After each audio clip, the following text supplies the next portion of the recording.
अब हाम्रो यात्रा सुरु भयो है। हाम्रो 20 घन्टा जति ड्राइभ गर्नु छ। अब हामी युकेमा छौँ अहिले अनि फाइनल डेस्टिनेसन चाहिँ इटली।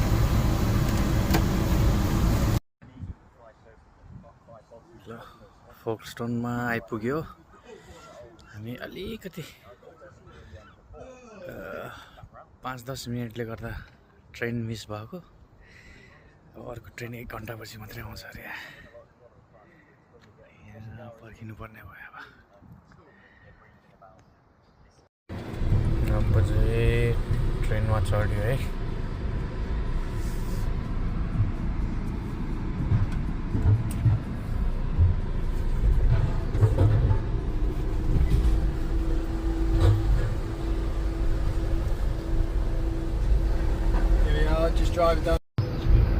ल ट्रेनबाट निस्कियो, फ्रान्स पुगेर अब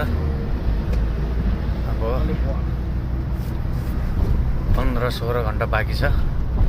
फाइनल डेस्टिनेसन चाहिँ डोलोमाइट्स इटली सुरु भयो। अब बेल्जियमको सर्भिसेसमा आइपुग्यो। कति बजेछ अहिले? 12:12 भएको रहेछ।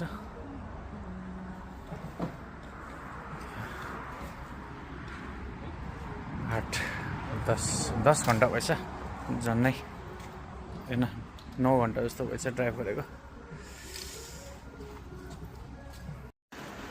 ल यता चाहिँ 7:15 गएको छ। अहिले चाहिँ जर्मनीको स्ट्रासबर्ग भन्ने ठाउँतिर आइपुग्यो। अझै 4-5 घन्टा छ अब इटली पुग्नु।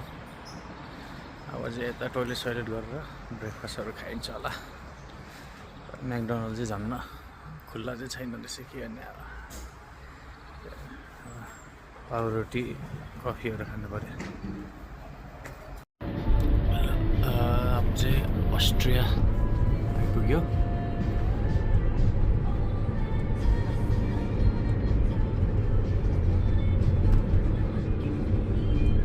अस्ट्रियाको कुन गाउँमा छ भने हामी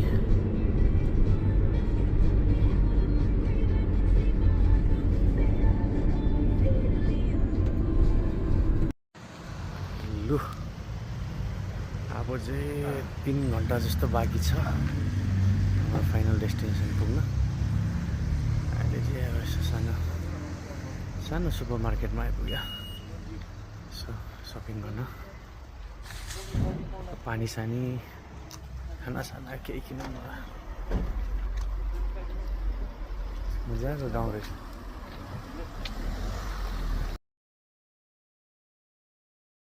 ल युके छोडेको ठ्याक्क 22 घन्टा मात्रै भयो है। आइपुग्यो हाम्रो अकोमोडेसनमा। यो चाहिँ इटलीको डोलोमाइट्स भन्ने ठाउँमा हो। अब यहाँबाट चाहिँ हाम्रो उयो ढुङ्गाहरू चढ्ने काम 1 हप्ताको लागि। यो चाहिँ हाम्रो बस्ने अकोमोडेसन। यस्तो पनि रहेछ। भोक लागेर अब 2 बजिसक्यो। अब बल्ल खाना खोज्नु जाँदैछौँ। यहाँ चाहिँ जुनै रेस्टुरेन्ट पनि पिज्जै मात्रै पाउँदो रहेछ। त्यही पिज्जा खान जाने। अब नेपालतिर ढुङ्गे धारा भने जस्तो यो चर्चको अगाडि ठक्क मजाले पानी थाप्ने रहेछ। गर्मी चाहिँ एकदम गर्मी। माथि केबल कार रहेछ।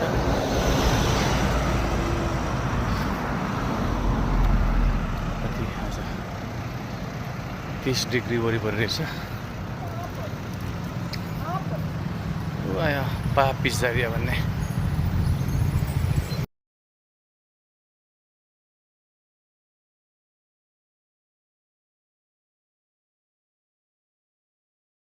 ल हाम्रो यो कोठाबाट बाहिर ब्याल्कनी यस्तो रहेछ। ऊ पर केबल कार पनि रहेछ।